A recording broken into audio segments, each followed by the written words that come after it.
내 친구 나를 위로 못할 때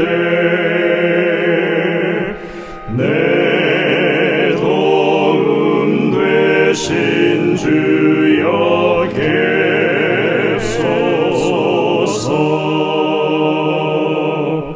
내 사는 날이 속히 지나고 이 세상 영광 빨리 쇠하며 이 천지 만물 모두 변하나 변함이 없는 주여 계소서.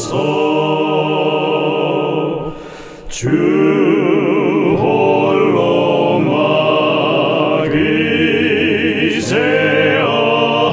막이제어하시니 때마다 계심 요기합니다.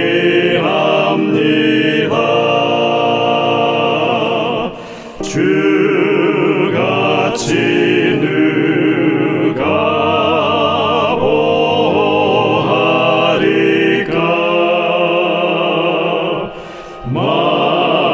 맑거나 흐린 때도 계소서. 주께서 나와 함께 계시면 원수의 세력 두려움 없도다. 사망의 솜이 어디 있느뇨. 내 승리 되신 주여 계소서.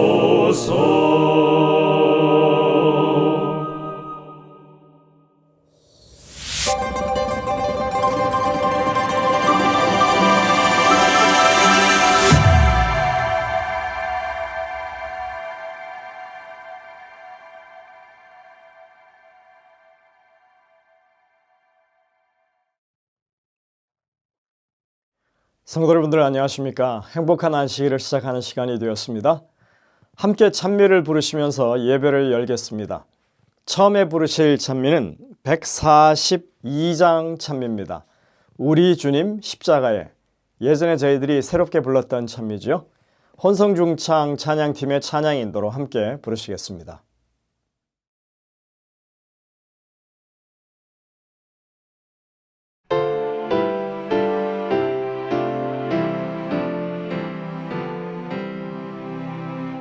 우리 주님 날 위하여 십자가에 달리시사 내 모든 죄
하늘이고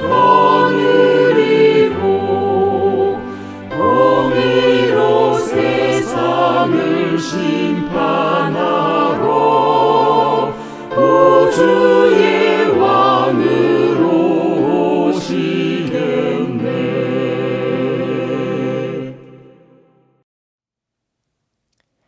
다음 찬미는 331장 찬미입니다. 인애하신 구세주여. 이 찬미는 진경순 집사님께서 찬양 인도를 하시겠습니다. 함께 부르시겠습니다.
이어지는 찬미는 428장 찬미입니다.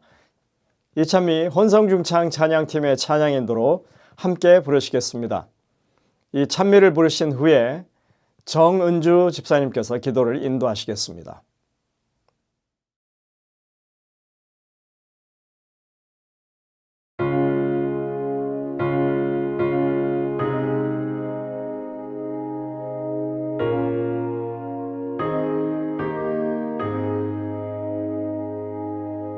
내 구주 예수를 더욱 사랑하며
하늘에 계신 우리 아버지, 축복의 안식일을 맞이하여 우리의 창조주, 구세주이신 주님 앞에 온라인으로 모였습니다. 세상은 계속 코비드로, 호흡기 질환으로, 러시아 우크라이나 전쟁, 이스라엘 하마스 전쟁, 기상이변으로 인한 재난으로 고통받고 있고, 우리 옆에는 노년으로 질병으로 힘들어하는 성도님들, 살면서 뜻하지 않은 문제로 몸과 마음이 아픈 성도님들이 있습니다. 어떠한 어려움 속에서도 주님이 우리와 함께 하시며 예언의 말씀대로 약속하신 본향으로 인도하신다는 것을 믿으며 우리를 죄에서 구하신 생명의 근원 되신 주님께 우리의 과거와 현재와 미래를 온전히 맡기며 주님께 감사하고 기도하고 주님께서만 주시는 위로와 평안과 기쁨으로 채워주시기를 기도하옵나이다. 우리의 가족과 친지와 이웃을 위하여 기도하게 하시며 그들을 주님께 인도하기 전에 주님 앞에 먼저 참되게 회개하며 순정하여 주님이 쓰시기에 부족함이 없게 인도하여 주옵소서. 이제 목사님의 말씀을 통해 우리의 마음과 생각이 오직 주님께만 향하도록 인도하여 주시기를 예수님의 이름으로 기도하옵나이다. 아멘.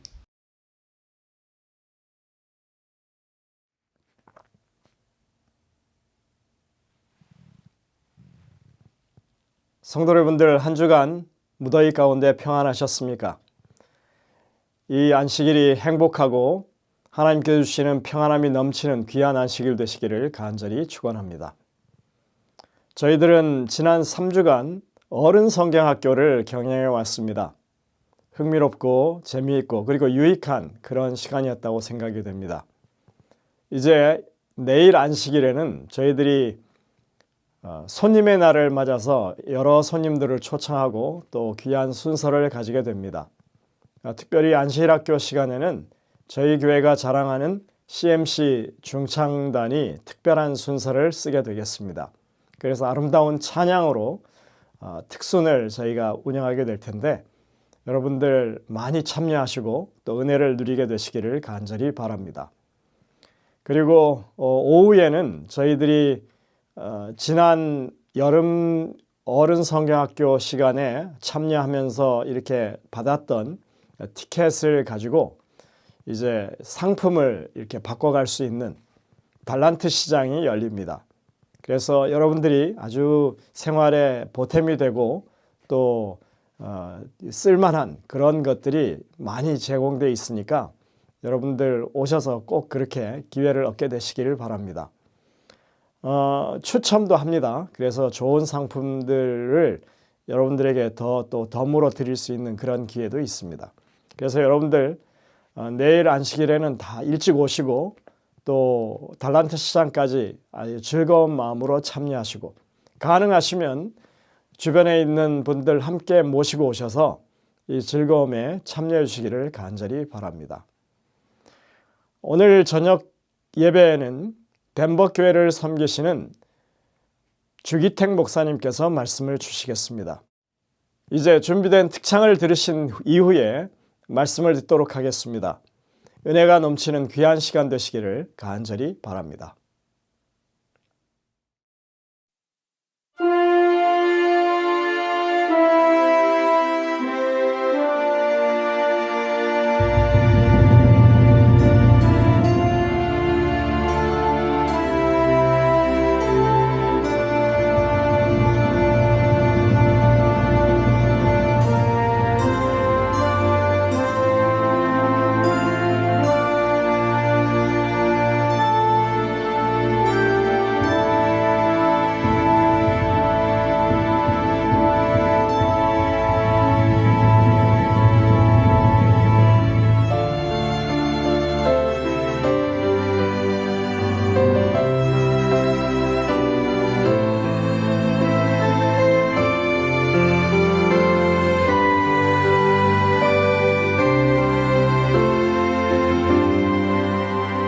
이제껏 없었던 승리의 행렬 해방의 그 순간 왔네. 온 하늘에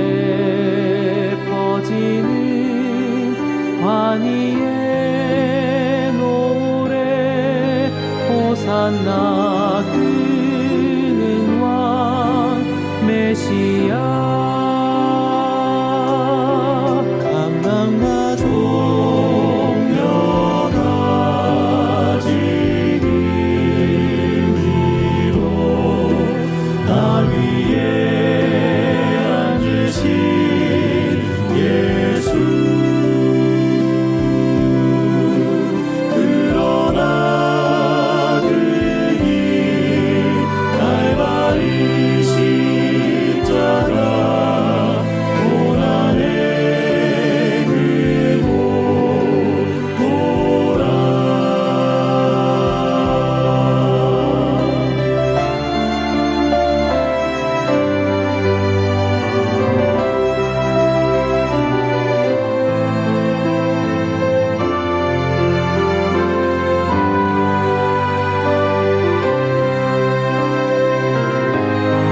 일으킨 저는 발이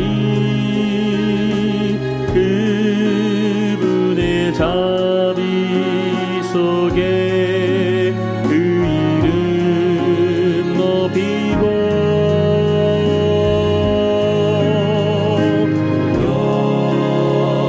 열린 목소리 찬양해 호산나 그는 우리 왕이라 우리의 펼쳐진 옷길 위로 날 위해 앉으신 예수 그러나 그 길 갈바리 십자가 희생의 그곳 보라 기쁨의 함성 높이 울릴 때 주님 눈물 흘리셨네 너희 영혼아 갈바리 십자가 영광의 그곳 보라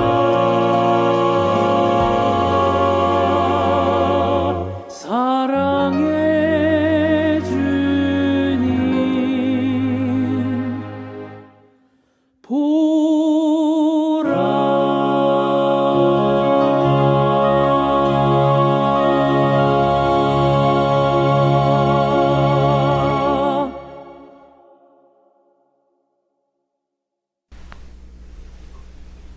안녕하십니까. 덴버 로키마운틴 교회를 섬기는 주기택 목사입니다. 오늘 함께 나눌 말씀의 제목은 유다의 선택입니다.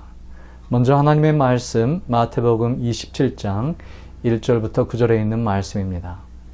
새벽에 모든 대제사장과 백성의 장로들이 예수를 죽이려고 함께 의논하고 결박하여 끌고 가서 총독 빌라도에게 넘겨주니라. 때에 예수를 판 유다가 그의 정죄됨을 보고 스스로 뉘우쳐 그 은 30을 대제사장들과 장로들에게 도로 갖다 주며 가로되 내가 무죄한 피를 팔고 죄를 범하였도다 하니 저희가 가로되 그것이 우리에게 무슨 상관이 있느냐 내가 당하라 하거늘 유다가 은을 성소에 던져놓고 물러가서 스스로 목매어 죽으니라. 대제사장들이 그 은을 거두며 가로되 이것은 핏값이라 성전구에 넣어둠이 옳지 않다 하고 의논한 후에 이것으로 토기장의 밭을 사서 나그네 묘지를 삼았으니 그러므로 오늘날까지 그 밭을 피밭이라 일컫느니라. 재미작가 김은국이 1964년에 발표한 순교자라는 책이 있습니다. 작가 김은국은 1932년 고향인 함경북도 함흥에서 태어나 18살에 서울대학교에 재학 중 한국군에 입대하여 전쟁에 참가했습니다. 작가 김은국은 소설 속에서 자신을 한 학교의 선생으로 있다가 6.25 전쟁이 발발하자 육군에 자원한 이대위를 통해서 이 이야기를 전개합니다. 6.25가 발발하기 이래 전인 6월 18일 평양 지역의 목사 8명과 지방 목사 6명이 공산당 비밀경찰에게 체포되어 14명 중에 12명은 북한 인민정권의 비밀경찰에 의해 대동강 상류의 강 언덕에서 살해되었습니다. 12명의 순교자들의 비극적인 최후의 순간을 목격하고 처형 현장에서 살아남았던 2명은 평양의 신 목사와 한 목사였습니다. 어떻게 12명은 죽고 2명만 살아남을 수 있단 말입니까? 젊은 한 목사는 정신 이상이 되었고 신 목사는 그 사건에 대하여 침묵합니다. 전쟁 중에 평양으로 진군한 국군은 이 12명을 순교자로 봉헌하기 위해 의식을 대대적으로 계획하고 신도들은 그 신목사를 비겁한 변절자로 몰아 그에게 유다 유다라고 외치며 교회로 몰려가 가지도구며 서재며 모든 것을 때려부수고 광란의 현장으로 만들었습니다. 모든 교회가 이 변절자를 죽이려 하지만 신목사는 말이 없었습니다. 인민군의 정소자라는 사람이 체포되면서 그가 12명의 목사를 처형한 지휘관이라는 사실과 그 사건의 전말이 드러나게 됩니다. 그 12명의 목사들은 국군의 비밀 스파이 혐의를 받고 수감되어 감옥에서 하나하나 불려나가 고문을 받았다는 것입니다. 회유와 협박 그리고 모진 고문에 이 12목사는 제발 목숨만 살려달라고 빌고 비굴하게 서로 모해하고 음모했다는 것이죠. 너무나 비겁해서 이 인민군 정수자는 아예 그들을 죽여버렸다는 것이었습니다. 정수자는 또 이렇게 이야기합니다. 신목사, 그간에게 감히 대항해온 유일한 친구였어. 난 당당하게 싸우는 걸 좋아해. 그자는 용기가 있더군. 내 얼굴에 침을 뱉을 수 있을 만큼 배짱이 있는 친구는 그 하나뿐이었어. 난 내게 침을 뱉을 수 있는 자를 존경해. 그래서 그자만은 쏘지 않았던 거야. 하지만 그 친구도 쏘아버렸어야 했었는데. 그가 밝힌 또 한 가지의 사실은 한 목사는 모진 고문으로 정신 이상이 되어서 그 사실을 알지 못함으로 죽일 필요까지는 없었다는 것이었습니다. 단 한 사람, 신목사만이 유일하게 끝까지 복음을 증거하며 당당하게 맞서 싸웠던 것입니다. 그의 용기와 신앙이 그를 살렸던 것입니다. 오직 그 신목사만이 그 모든 비밀을 알고 있었습니다. 죽은 12명은 순교자로 추앙을 받지만 살아남은 이 2사람은 믿음의 변절자로 억울한 누명을 쓴 채 고통 속에서 살아갔습니다. 중공군의 남하로 이대위는 서울로 후퇴하는 군대와 같이 신목사에게 떠날 것을 간언하였지만 그는 끝까지 평양을 지키며 중공군이 평양을 점령하면서 처형당하게 됩니다. 이대위는 신목사에게 진리는 언젠가는 밝혀지게 돼 있습니다. 지금이라도 밝혀야 하지 않습니까? 왜 그처럼 삶을 힘들게 살아가십니까? 라고 말하였습니다. 신목사는 신도들은 순교자를 필요로 합니다. 라고 말했습니다. 그는 자신의 죽음을 스스로 선택하였던 것이죠. 오늘 우리는 예수님의 십자가 앞에서 갈등하는 한 인간 유다의 모습을 살펴봅니다. 예수님의 봉사 초기에 그분에게로 몰려들었던 수많은 인간 군상들이 있었음을 우리는 잘 압니다. 나라의 통치자들이 그분에게로 나아왔고 수많은 군중들이 그분을 둘러싸고 그 안에는 제자들이 그분을 둘러쌌습니다. 그러나 그분이 점점 십자가로 다가가자 통치자들이 그분에게서 등을 돌렸고 수많은 군중들이 그분을 떠나갔으며 마지막으로는 그분의 제자들까지도 그분을 배신하였습니다. 그 무서운 시간에 그분께서는 완전히 혼자가 되셨습니다. 유다는 나머지 11명의 제자들과 함께 3년 반 동안을 예수님과 함께하며 백성들의 필요를 채우고 봉사하며 일하였던 사람이었습니다. 그리스도와 함께 식탁에 앉아 친밀한 대화를 나누기도 했습니다. 그러나 오늘 우리가 읽은 성경의 장면은 그의 배신과 또한 그 배신의 결과를 우리에게 보여줍니다. 우리는 오늘 유다의 행동을 돌아보며 그의 삶에서 몇 가지 교훈을 생각해 보고자 합니다. 첫째로 그는 내가 죄를 범하였다라고 말하였습니다. 사실 이것은 후회도 아니고 벗어나고 싶은 죄의식도 아닙니다. 도리어 그것은 자신의 죄로 말미암아 얻은 결과에서 벗어나고픈 죄의식뿐입니다. 이런 종류의 태도는 사람들을 하나님께로 인도하는 회개가 아닙니다. 만약 어떤 사람이 단순히 자기 죄를 벗어나기 위하여 죄의 결과를 벗어나기 위해서 죄를 회개한다면 그것은 참된 의미의 회개를 한 것이 아닙니다. 만약 심판의 불이 자기의 죄를 깨끗하게 해줄 수 있다면 기꺼이 그 불이라도 견디겠다는 회개가 바로 구원을 가져다주는 참된 회개입니다. 둘째로 유다는 매수금을 너무 늦게 돌려주었습니다.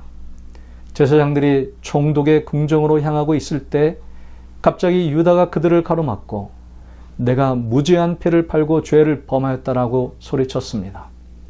이때 한 제사장의 답변은 얼마나 잔인하게 들립니까? 그것이 우리와 무슨 상관이 있느냐? 내가 당하라. 내가 스스로 매매 계약을 맺었으니 그대로 지키라는 말입니다. 그러나 그는 예수를 판 그 은 30을 도로 성소에 던져버렸습니다. 이제 너무 늦어버린 것입니다. 그리고 그는 급히 나가서 스스로 목을 메고 말았습니다. 유다를 배우면서 배울 수 있는 교훈 한 가지는 그리스도의 값을 얼마로 매기든지 우리는 그 값에 그리스도를 팔 수 있다는 것입니다. 이것은 실로 두려운 일입니다. 우리는 자신을 위해서 능히 그리스도를 팔아 넘길 수 있는 존재입니다. 바로 사탄이 그 일을 주선해 주기 때문입니다. 그러나 그리스도를 파는 사람에게 있어서 결코 그 대가가 그에게 번 것이 될 수는 없습니다. 사람이 그리스도를 팔아서 얻은 것은 영원한 세계에서는 전혀 통용되지 않습니다. 예수를 팔고 얻은 돈은 영원한 하늘에서 무가치한 돈이 될 것입니다. 예수를 팔고 얻은 재물은, 예수를 팔고 얻은 능력은, 예수를 팔고 얻은 명예는, 예수를 팔고 얻은 지위는, 예수를 팔고 얻은 배우자는, 예수를 팔고 얻은 명성은 무가치한 것이 될 것입니다. 저 하늘에서 그것은 아무 가치가 없는 것이 될 것입니다. 예수님을 팔지 마십시다. 예수님을 팔아 싸구려 그리고 부식되어 사라져버릴 것들을 사지 마십시오. 유다가 그랬던 것처럼 종국에 가서 우리는 결코 만족하지 못할 것이며 우리는 후회하게 될 것이고 우리는 비극적인 종말을 맞이할 수밖에 없을 것입니다. 예수님을 삽시다. 모든 것을 팔아서라도 예수님을 삽시다. 진주를 발견한 사람이 집에 모든 것을 팔아 그 진주를 샀듯이 우리도 예수님을 삽시다. 그분 안에 모든 것이 있습니다. 그분이 첫째로 우리의 삶에 들어오실 때 우리에게 모든 것을 주시겠다는 약속이 바로 성경에 기록되어 있습니다. 미국 시카고의 비어드는 훌륭한 풍자화를 가지고 있는데 한 그림은 많은 사람들에게 충격을 안겨줍니다. 그것은 자기의 은밀한 사무실 책상에 앉아서 자기의 장부와 회계부를 조사하고 기록하는 한 사나이의 그림입니다. 그 사무실 밖에는 그리스도께서 서서 문을 두드리고 있지만 그 문은 안에서 굳게 잠겨 있으므로 그리스도께서는 그 안으로 결코 들어오실 수가 없습니다. 그런데 그 사나이의 곁에는 악마가 서 있습니다. 그 악마는 뿔과 발굽을 가진 중세 악마의 모습이 아니고 19세기에 교양있고 세련되고 교활한 악마로서 그는 금으로 사람들을 유혹해서 그의 마음을 사로잡고 있습니다. 그런데 그 악마가 하는 일은 그 사나이가 요구하는 모든 것을 그에게 주므로 그를 그리스도로부터 격려시키려 하는 것입니다. 이것은 바로 우리의 삶의 생생하고도 무서운 사실을 그대로 표현하는 것입니다. 사람에게 무엇이든지 제공하고서 그를 그리스도로부터 떼어 놓으려고 하는 것, 그것이 바로 사단의 사명인 것입니다. 이런 거래에 익숙한 우리의 삶에서 하나님이 개입하시기 위해서는 때로 극단적인 방법이 필요할 때가 있습니다. 때로 우리가 지금까지 가지고 있었던 것을 하루아침에 없게 하시면서 개입하시기도 하십니다. 그것이 시험에 낙방하는 것일 수도 될 수도 있고, 사랑하는 사람과의 이별이 될 수도 있고, 갑자기 사업이 망하게 되는 것일 수도 있습니다. 우리는 그것을 사고라고 말하지만 때로 그것은 하나님의 개입하심입니다. 하나님께서 우리를 이끄시는 섭리인 것입니다. 우리가 그때 취해야 할 태도는 하나님을 저주하며 한탄하는 것이 아니고 나의 상태를 돌아보는 것이 필요합니다. 나의 삶이 얼마나 하나님과 멀리 떨어진 삶이었는지를 돌아보는 것입니다. 모든 경우에 해당되지는 않겠습니다만 모든 일이 잘 되어간다고 생각할 때라 할지라도 하나님께서 나와 함께 하시는지를, 그래서 진정으로 그분과 동행하는 삶인지를 우리는 확인해야 합니다. 그 모든 것을 지키시고 이끄시는 분이 하나님이심을 늘 감사하는 마음을 갖고 사는 것이 진정으로 중요합니다. 셋째로 유다가 찾아야 할 사람은 제사장이 아니라 예수님이었습니다. 그가 뒤늦게 찾아가서 용서를 빌어야 할 사람은 제사장이 아니라 예수님이었습니다. 그가 예수님에게 가서 용서를 빌었다면 그는 틀림없이 용서를 받았을 것입니다. 그가 자기의 죄로 인한 두려움에 의하여 자멸의 길로 치닫지 않고 예수님의 부드러운 사랑에 자신을 내어 던졌더라면 바로 그때 그는 사죄를 받았을 것입니다. 결코 사함 받을 수 없는 죄, 그리고 그리스도께서 아무런 말씀도 해 주실 수 없고 보살펴 주실 수도 없는, 도와주실 수 없는 유일한 죄는 고의적이고 완고하게, 그리고 최후까지 그리스도를 구주로 인정하지 않고 그분께로 돌아오지 않는 죄입니다. 여러분, 우리가 돌아가야 할 분은 예수님입니다. 우리가 그분을 파는 죄를 범한다 할지라도, 우리가 그분을 십자가에 못 박은 죄인이라 할지라도 우리가 다시 돌아가 용서를 구해야 할 분은 오직 예수 그리스도 그분뿐입니다. 넷째, 사람들은 예수님을 판 그 핏값으로 선한 일을 한다고 생각합니다. 제사장들은 유다의 은전 30을 가지고 성전에 두는 것이 합당하지 못하다고 생각했습니다. 그래서 그들은 생각했습니다. 그렇다면 이 돈을 어떻게 하면 좋을까?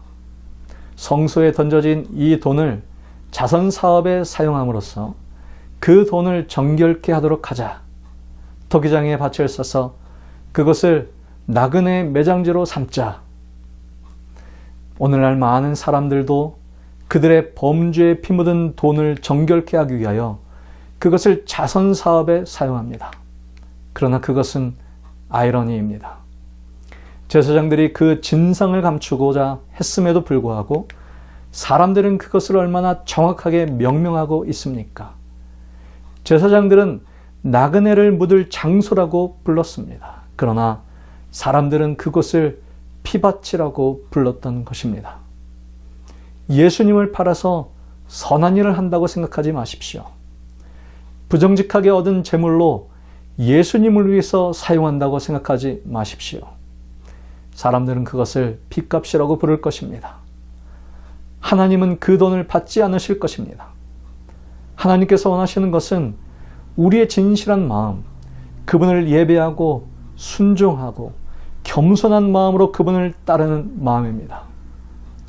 여러분, 옛날에 한국에서 사용했던 연탄 뿌리 기억나십니까? 요즘에는 그 연탄을 떼는 집이 아마 거의 없을 것입니다.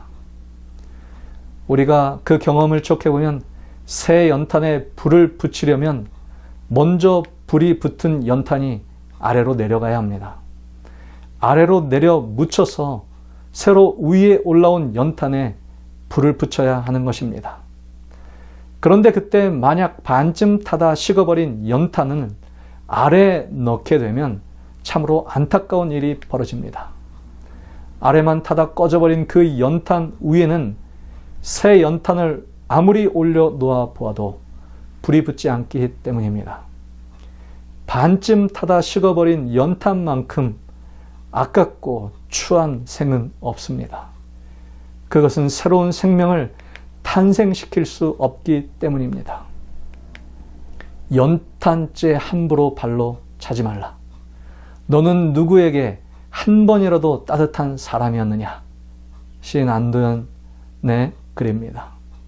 유다는 반쯤 타다만 인생이었습니다. 처음엔 정열적으로 예수님을 쫓았지만 그의 인생의 말로는 예수님을 팔고 비참하게 자신의 인생을 허무하게 종결지었습니다. 오늘 우리의 삶은 어떻습니까? 우리를 부르신 그 하나님의 부르심에 합당한 삶을 살아가고 계십니까? 어떤 상황에서도 예수님을 팔지 않고 그분을 따라 사는 삶을 살아가고 계십니까?